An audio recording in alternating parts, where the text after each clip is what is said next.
Jake Morrison walked through the sliding doors of Kepler Station Academy and felt his stomach drop. The hallway stretched out in front of him like a crystal tunnel, with walls that seemed to glow from within. Everything was perfectly smooth and, clean, nothing like the worn brick hallways of his high school back in Denver. His worn sneakers squeaked against the polished floor, and he winced at how loud they sounded in the quiet space. Other students moved through the corridors around him, but they looked nothing like the people he had grown up with. A tall figure, made of what looked like living crystal, walked past, its body catching the light and throwing rainbow patterns on the walls. Behind it floated a being that seemed to be made of gas, contained in a clear suit that hummed softly as it moved.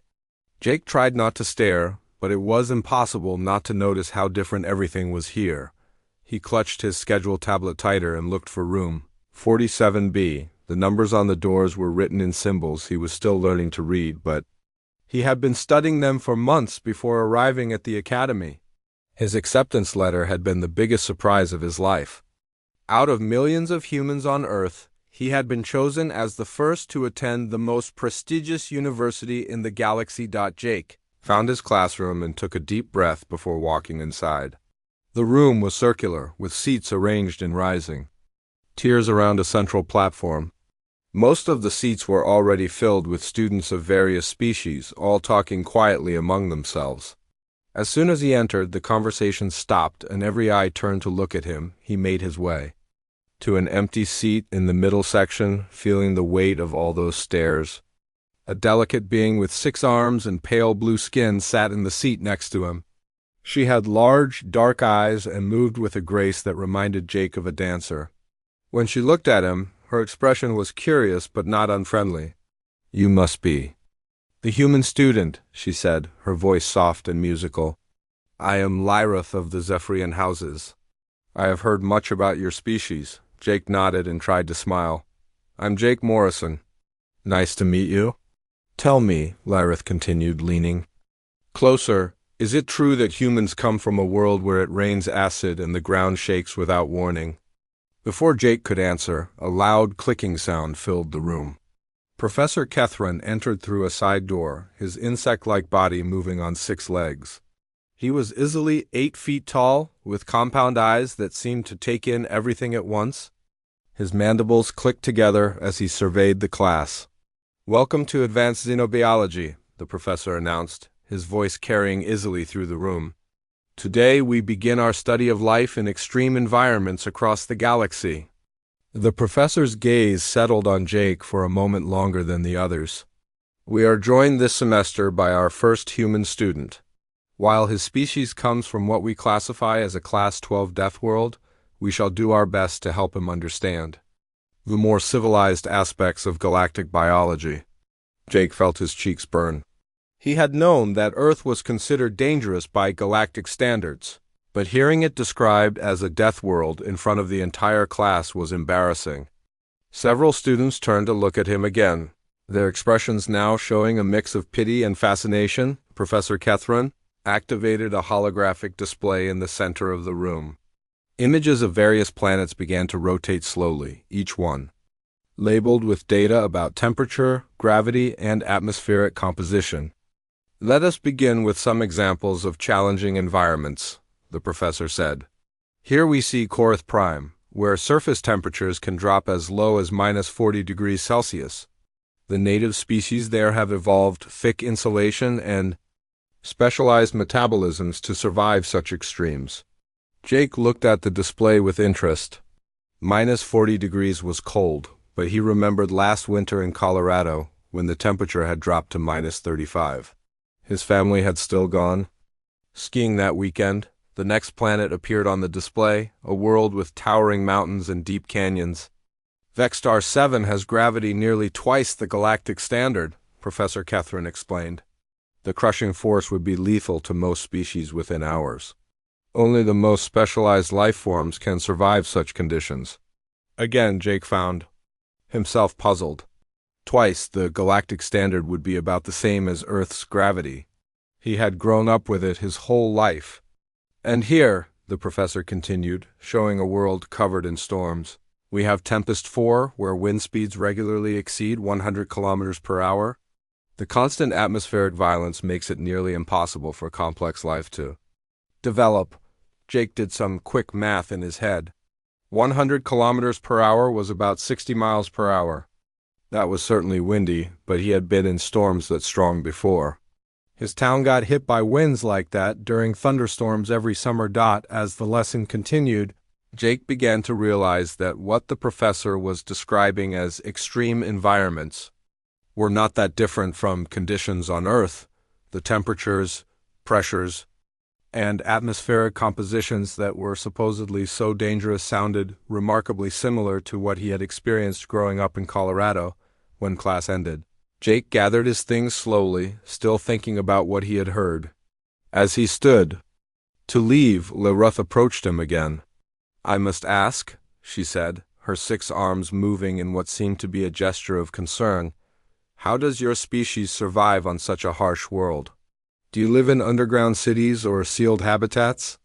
Jake looked at her for a moment, unsure how to answer. "We just live on the surface," he said finally. "In houses and cities. Most people don't really think of Earth as being that dangerous." Lyrath's large eyes widened. "But surely you must have environmental suits for when you go outside." "Environmental suits?" Jake laughed. "We just wear regular clothes. Maybe a jacket if it's cold?" The blue-skinned girl stepped back, her expression showing shock. "You expose yourself to the elements with no protection?" "Well, yeah," Jake said, starting to feel confused. "I mean, that's just normal life. Everyone does it." As Jake left the classroom, he could hear Lyrath talking excitedly to another student about what he had just told her. He walked through the crystal corridors of the academy, wondering what he had gotten himself into. If his classmates thought that wearing regular clothes outside was dangerous, what would they think when they learned about the other things humans did every day? The thought both worried and amused him. Maybe being the first human at Kepler Station Academy was going to be more interesting than he had expected. Jake headed toward the cafeteria, curious to see what other surprises waited for him in this strange new world. Jake carried his lunch tray through the Academy's cafeteria, looking for somewhere to sit. The room was enormous, with a domed ceiling that showed a view of the stars outside. Plants from dozens of different worlds grew in careful arrangements around the eating areas, creating small pockets of different environments for the various species. He found an empty table near a cluster of Earth-like trees and sat down alone. The food on his tray was synthetic but designed to taste like human cuisine. The meatloaf was close to what his mother made back home, though it had a slightly metallic aftertaste that reminded him he was far from Colorado. As Jake ate, he noticed other students pointing at him and whispering to their friends. Being the only human at the academy made him feel like an exhibit in a zoo. He tried to ignore the stares and focus on his meal, but the feeling of being watched was hard to shake. A soft humming sound approached his table, and Jake looked up to see a gaseous being in a containment suit floating toward him. The being's form shifted and swirled inside the transparent material, sometimes forming what looked like a face before dissolving back into clouds of colored gas. "May I join you?" the being asked, its voice coming from speakers built into the suit. "I am Wispor of the Nexari Collective, and I find myself curious about your species." Jake gestured to the seat across from him. "Sure, I'm Jake Morrison." "Nice to meet you." Wispor settled into the chair, though his gaseous form continued to float within the containment suit. "I hope you do not mind my questions, but I have heard fascinating things about your homeworld. Is it true that humans come from a planet with dangerous weather patterns?" Jake finished chewing a bite of his synthetic meatloaf and considered the question. "Well, I guess you could say that. We get storms and stuff. Last winter, back home in Colorado, we had this really bad blizzard that hit right before Christmas." "A blizzard?" Wispor's form brightened with interest. "I am not familiar with this term." "It's basically a really bad snowstorm," Jake explained. "The temperature dropped to about negative 20 degrees Fahrenheit, and the wind was blowing at maybe 60 miles per hour. Snow was coming down so hard you couldn't see more than a few feet in front of you." Wispor's gaseous form began to swirl faster, which Jake was learning meant the being was excited or agitated. -20 degrees and 60 miles per hour. Winds, that sounds lethal. How did your people survive such conditions? Jake laughed. Survive? We had fun with it. School got canceled for 3 days, so my friends and I went skiing up at Winter Park. The powder was amazing. Skiing? Wispor asked, clearly not understanding the word.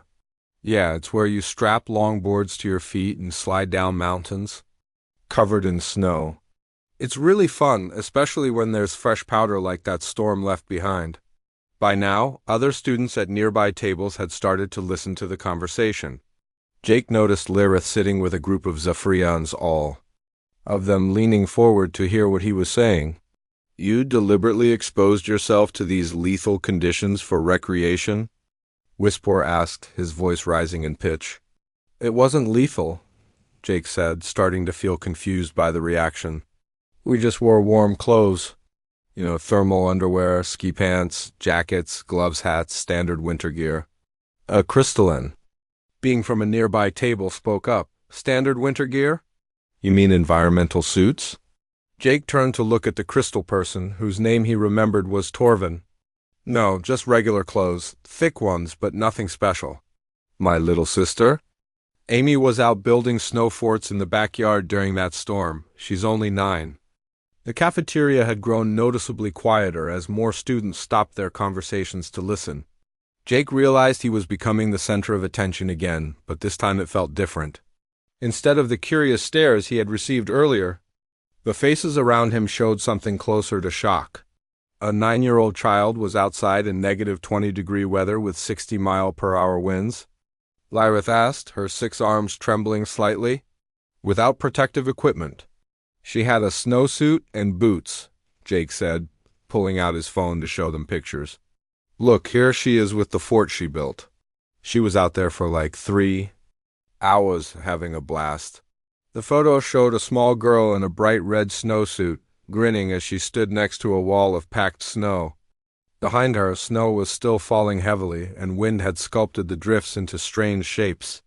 That's my sister Amy, Jake continued, scrolling through more photos. And here's me and my buddy Danny on the ski slopes that same day. We got first tracks on some of the best runs. The image showed 2 young men in colorful ski gear, standing on a mountain slope with their arms raised in triumph. Snow was whipping around them in the wind, and the visibility was clearly limited. You participated in recreational activities during a weather event that would kill most galactic citizens within minutes, Torvin said, his crystalline form making soft chiming sounds that Jake had learned indicated distress. Kill you? Jake looked around at the stunned faces surrounding him. It's just winter weather, happens every year. People go out in it all the time. But surely your species has adapted to these conditions over millions of years, suggested. A reptilian student Jake didn't recognize. You must have natural resistance to cold and wind, Jake shrugged. Not really. I mean, we get used to it, but it's not like we're built for it. My family moved to Colorado from Texas when I was 12. It took maybe 1 winter to get used to the cold. 1 winter? Wispor's form was now swirling so rapidly that Jake worried. The being might be having some kind of medical emergency. You adapted to lethal conditions in months? I wouldn't call it lethal, Jake said, though he was starting to wonder if maybe Earth weather was more dangerous than he had realized. I mean, you have to be careful. People do get frostbite sometimes if they're not dressed right or stay out too long. And you don't want to get caught in an avalanche zone. Avalanche? Several students asked at once. Yeah, when snow builds up, on steep slopes and then slides down the mountain really fast. Can bury you pretty deep if you're not careful. Jake showed them another photo on his phone. This is from when Danny and I went backcountry skiing last spring. We had to check the avalanche conditions before we headed out. The photo showed the 2 young men on a steep, snow-covered slope with no visible signs of civilization anywhere around them. They were clearly miles from any help, surrounded by towering peaks and deep snow. You venture into wilderness areas, where unstable snow formations could bury you alive, Lyra said slowly, And you do this for enjoyment. Well, when you put it like that, it sounds kinda crazy, Jake admitted.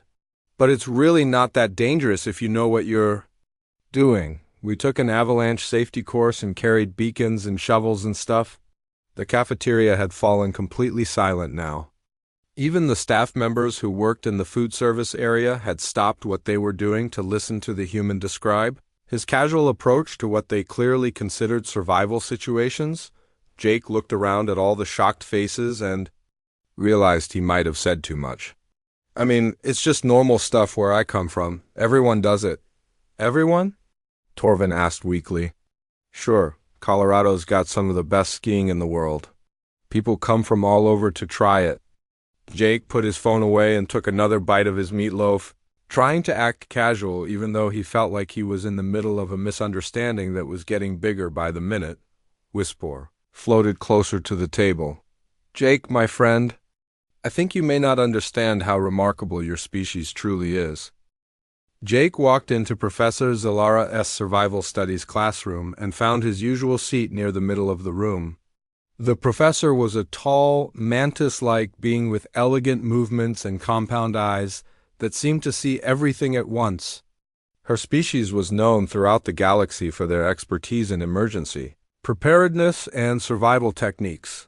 The classroom walls were lined with displays showing various types of emergency equipment. Gleaming habitat modules sat on pedestals, each one designed to provide complete life support for different species. The devices looked incredibly advanced, with smooth surfaces and softly glowing control panels.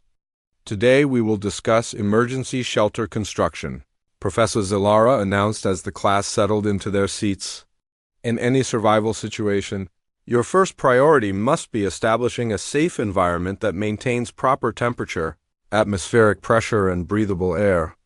The professor moved to one of the habitat modules and activated it with a touch. The device unfolded like a metallic flower, expanding into a small room with transparent walls. Soft lights came on inside, and Jake could hear the quiet hum of life support systems starting up. The standard emergency habitat module will provide complete environmental control for up to 7 days, Professor Zalara explained. It monitors and adjusts temperature, humidity, atmospheric composition, and pressure automatically. The unit also includes waste recycling, water purification, and food synthesis capabilities. Jake raised his hand. What if you don't have one of those modules? Professor Zalara's compound eyes focused on him with what seemed like confusion. I do not understand your question, Jake Morrison. All civilized species carry emergency shelter devices when traveling to potentially dangerous environments. But what if you're somewhere and you don't have any technology with you? Jake pressed. Like if you're stuck in the wilderness with just basic supplies. The professor's mandibles clicked together in what Jake had learned was a sign of distress. Such a situation would be fatal within hours for most species. Without proper environmental controls, exposure to natural conditions would result in death from temperature extremes, atmospheric poisoning, or pressure differential trauma. Jake pulled out his phone and scrolled through his photos. Last summer, my friend Danny and I went camping in Yellowstone National Park. We hiked about 15 miles into the backcountry with just backpacks. He found the photos he was looking for and activated the classroom's display system to show them to everyone. The first image showed 2 young men standing on a mountain trail, wearing hiking boots and carrying large backpacks. Behind them stretched an endless wilderness of forests and mountains. We were out there for 5 days, Jake continued. No habitat modules, no environmental controls. Just us and whatever we could carry. The next photo showed their campsite. In a forest clearing, 2 small tents sat on the ground, surrounded by tall trees. A circle of rocks contained the remains of a campfire, and hiking gear was scattered around on the forest floor. Those are our shelters, Jake explained, pointing to the tents. They're just made of fabric and aluminum poles. No life support systems or anything. We slept in them every night. Professor Zilara moved closer to the display, her movements showing clear agitation. Those are merely fabric barriers. They provide no environmental protection whatsoever. Well, they kept the rain out, Jake said. And they helped hold in our body heat. The temperature dropped to about 35 degrees Fahrenheit that first night, so we used his insulated sleeping bags to stay warm. He showed another photo of the inside of one of the tents. 2 sleeping bags lay side by side on thin foam. Mats with backpacks and other gear stored along the walls. The space looked cramped and primitive compared to the elegant habitat modules still running in the classroom. You survived a 35-degree temperature drop with no heating system? Asked Lyrith, her 6 arms moving in what Jake now recognized as extreme anxiety. Sure, it was a little chilly, but nothing too bad, Jake replied. Danny forgot his sleeping bag, so we shared mine. It was kind of cramped, but we managed. The classroom had fallen silent except for the soft humming of the habitat module. Jake could see shock and disbelief on the faces of his classmates. But surely you had some form of protection from predators, Professor Zellara said. Force fields or defensive barriers? Jake laughed. Nope, just the tent fabric. Though we did have to worry about bears. Bears? Whisper's gaseous form began swirling rapidly in his containment suit. Yeah, they're big predators that live in the forests, Jake explained, bringing up another photo on his phone. This guy wandered through our campsite around midnight on the second night. The image showed a massive brown bear, easily 8 feet tall and weighing several hundred pounds. It was standing just outside their tent, close enough that Jake could have reached out and touched it through the fabric wall. That's a grizzly bear, Jake said casually. They can weigh up to 600 pounds and run about 30 miles per hour. This one was probably just curious about our food. A 600-pound predator approached your shelter and you survived? Torvin's crystalline form was flickering so rapidly it was hard to look at. We just stayed quiet in the tent until it left, Jake said. Bears usually don't bother people if you don't bother them. We had hung all our food in a tree about 100 yards away, so it wouldn't attract any animals to our campsite. You suspended food resources to redirect a massive predator away from your sleeping area? Professor Zelara's voice had risen to a higher pitch. Yeah, that's standard procedure when camping in bear country, Jake explained. My dad taught me that when I was about 8 years old. You always hang your food at least 12 feet high and 4 feet from any tree trunk.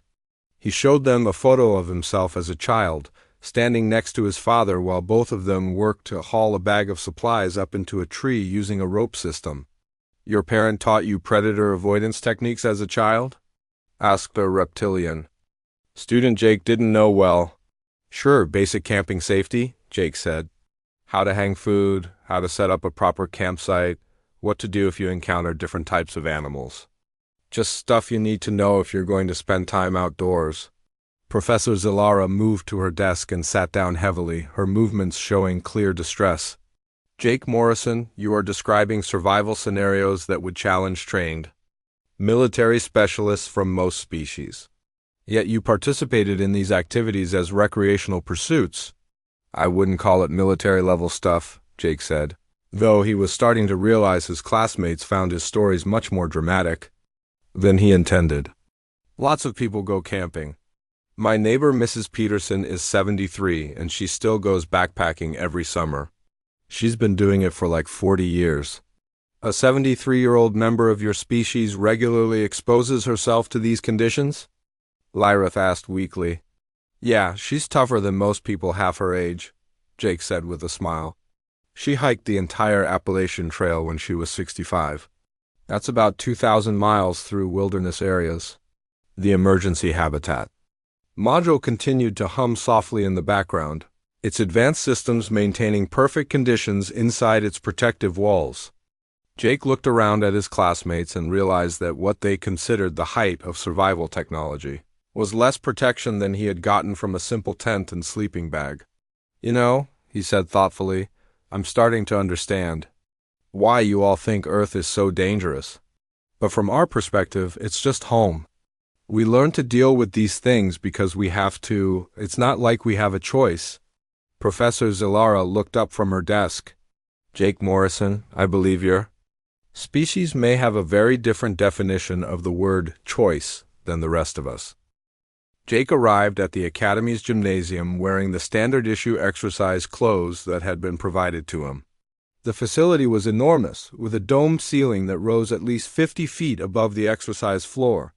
Soft lighting gave everything a gentle glow, and Jake could see safety sensors positioned throughout the space, their small lights blinking steadily as they monitored the environment. Instructor Vextal stood at the center of the gym, his heavily armored form imposing even in the peaceful setting.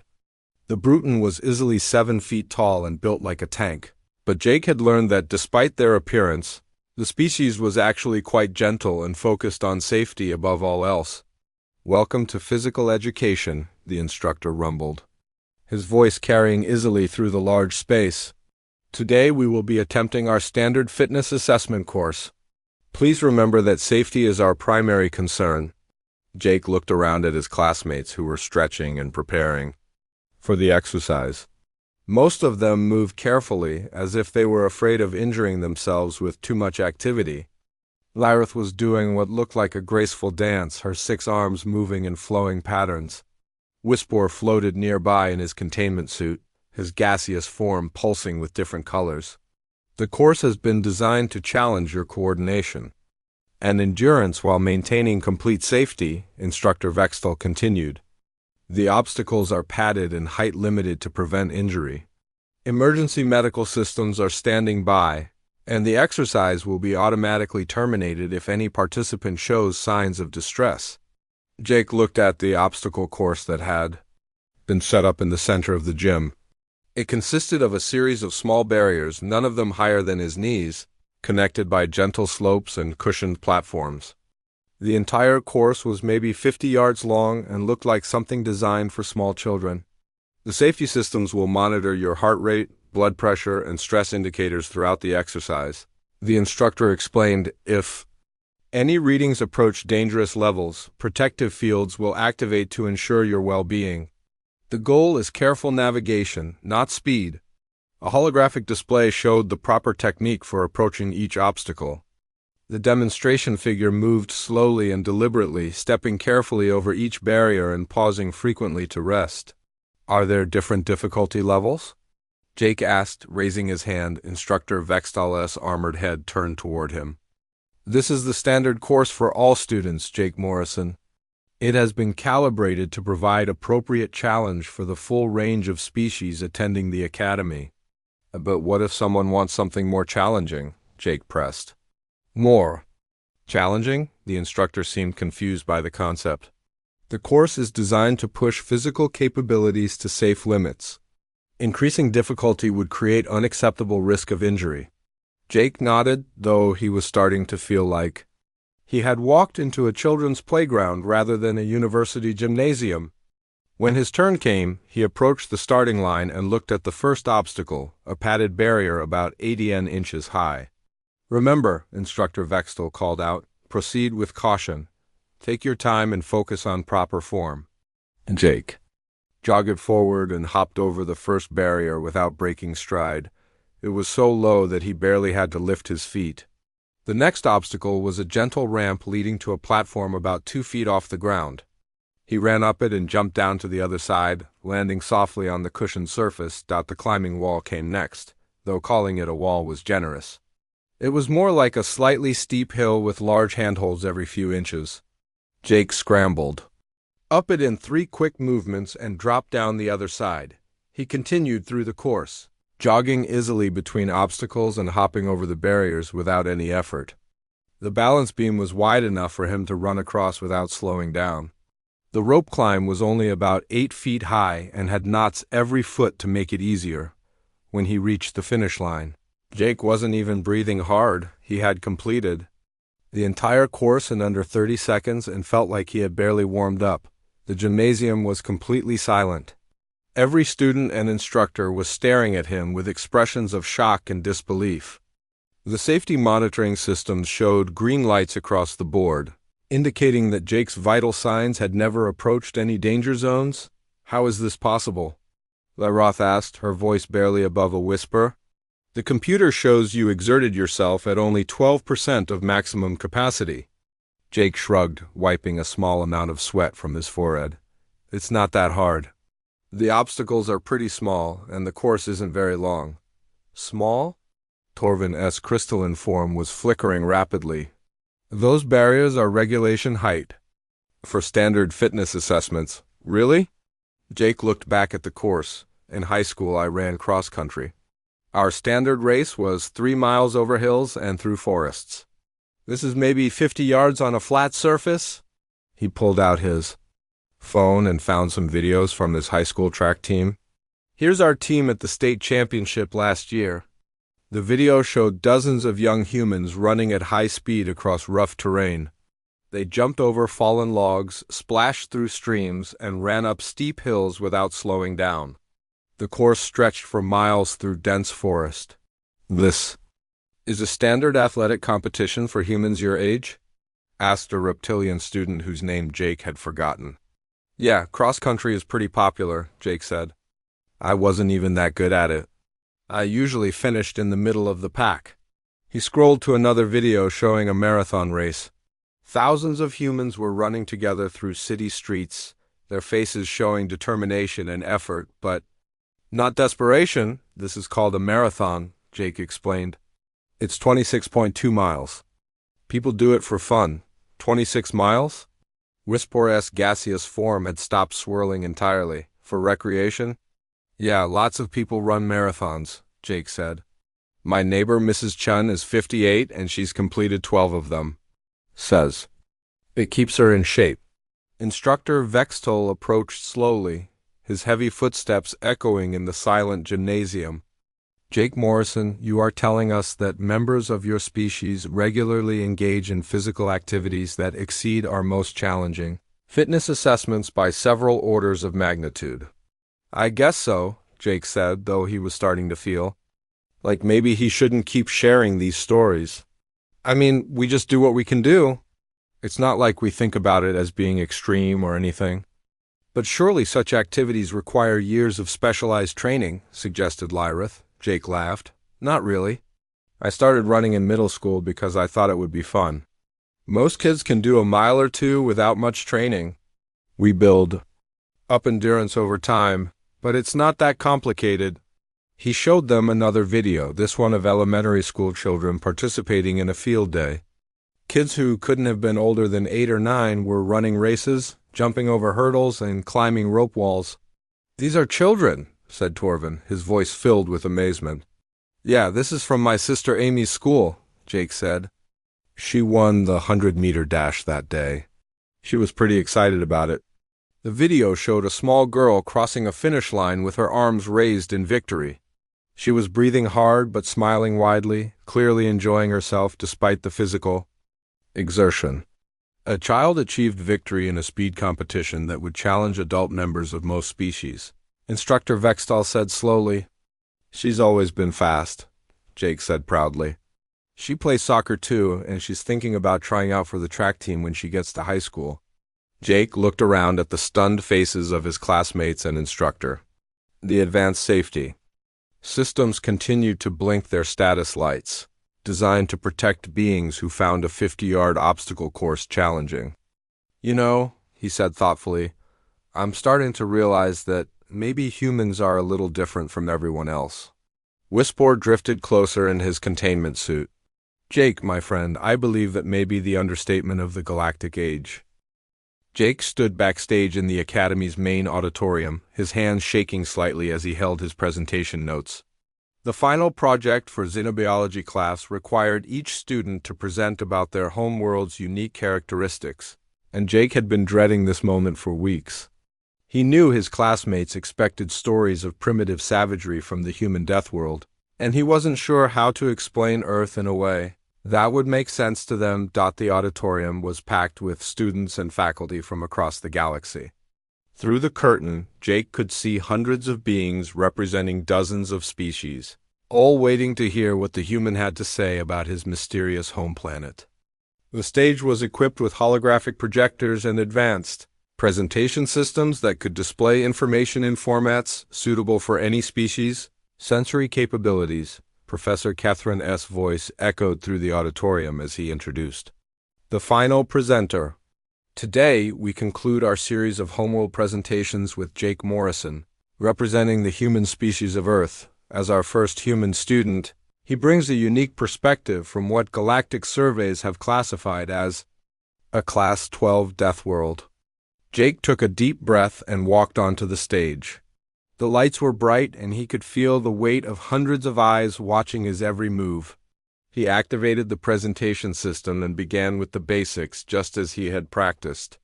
Earth is the third planet in our solar system, Jake said, his voice carrying clearly through the auditorium sound system.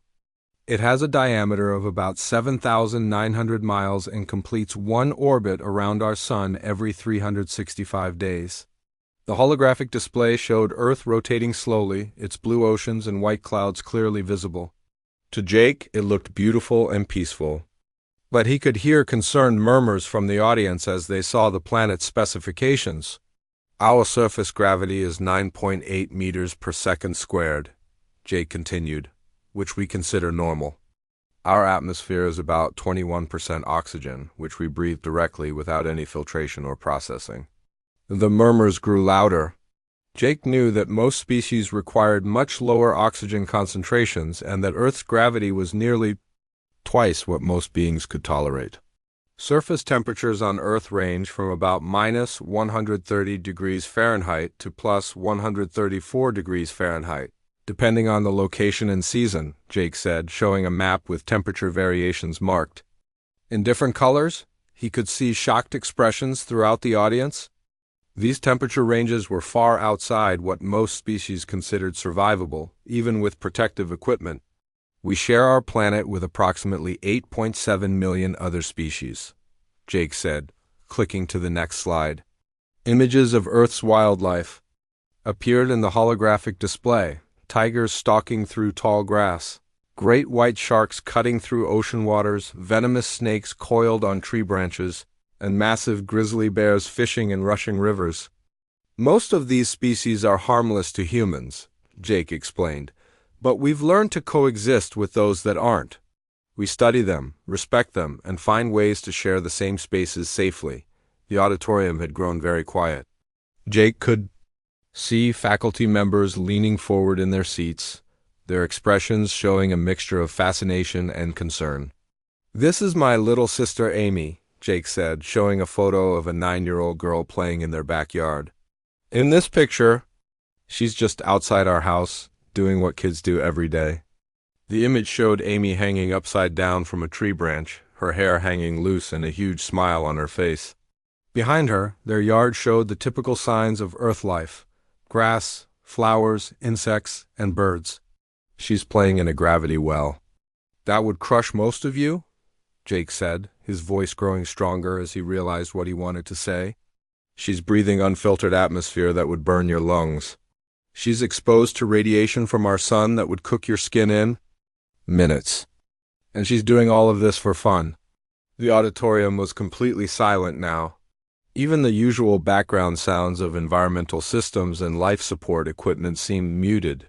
"See, what I've learned this semester is that you all think Earth is a death world because it's dangerous," Jake continued, looking out at the stunned faces in the audience. "But that's not what makes it special. What makes Earth special is that it's dangerous, and we thrived anyway."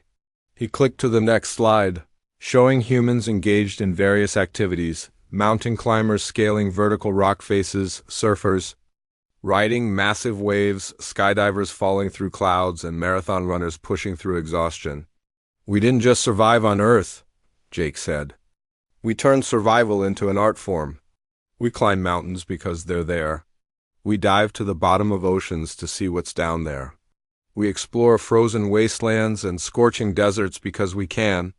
The images changed to show human achievements: cities built in harsh environments, bridges spanning impossible distances, spacecraft launching into the void of space. "You call us primitive, but we're the species that learned to make hell feel like home," Jake said, his voice filled with growing pride. "We're not the toughest because we come from a tough world. We made our world manageable because we're the kind of species that sees a challenge and says, let's see what we can do with this." He clicked to his final slide, a photo of Earth taken from space, showing the blue marble floating in the black void. It was beautiful and serene, but Jake knew that everyone in the audience now understood what that peaceful appearance really meant. Earth didn't make us strong, Jake said, looking directly at his classmates in the front rows. We made Earth home because we were already strong enough to handle it. We took a world that should have killed us and turned it into a place where our children play outside just for the joy of being alive. The silence stretched for what felt like forever. Then Professor Catherine began a slow, deliberate clicking of his mandibles, the highest form of respect in his species. The sound was picked up by other insectoid beings in the audience, creating a rhythmic pattern that filled the auditorium. Other species joined in with their own gestures of admiration. The Zephyrians moved their 6 arms in flowing patterns. The crystalline Vorthak chimed in harmonic frequencies. The gaseous Nexari swirled in their containment suits, creating beautiful light patterns. As Jake left the stage, he felt a hand on his shoulder. Lyrith had approached him, her large eyes showing something that looked like wonder. "Jake," she said softly, "I need to ask you something. What's it like knowing that your species conquered a Deathworld so completely that you forgot it was supposed to be impossible?" Jake thought about the question for a moment, remembering his sister playing in their backyard, his friends skiing down mountains, his neighbor running marathons in her 70s. "Lyrith," he said with a smile, "we didn't conquer Earth, we just refused to let it conquer us. There's a difference." Wispor drifted up to them, his gaseous form shimmering with excitement. "But surely you must realize how extraordinary that makes your species?" Jake looked around at his alien classmates, seeing them with new eyes. They were brilliant, advanced, and sophisticated in ways humans could barely imagine. But they were also fragile, protected by technology and careful planning from the dangers that humans faced as children. "I guess we are pretty tough," Jake admitted, "but we had to be. Earth doesn't give you a choice about being strong. You either get tough or you don't make it." Professor Catherine approached the group, his compound eyes reflecting the auditorium lights. "Jake Morrison, your presentation has given us much to consider. Perhaps it is time for the galaxy to reevaluate its understanding of what makes a species truly advanced." Jake nodded, feeling proud of his homeworld for the first time since arriving at Kepler Station Academy. "Earth's a tough place to grow up," he said, "but it's home. And now that I understand what that really means, I wouldn't trade it for anything." As the other students filed out of the auditorium, still talking excitedly about what they had heard, Jake realized that being human wasn't something to be embarrassed about. It was something to be proud of. Earth had made his species into something unique in the galaxy, and that was a gift worth celebrating.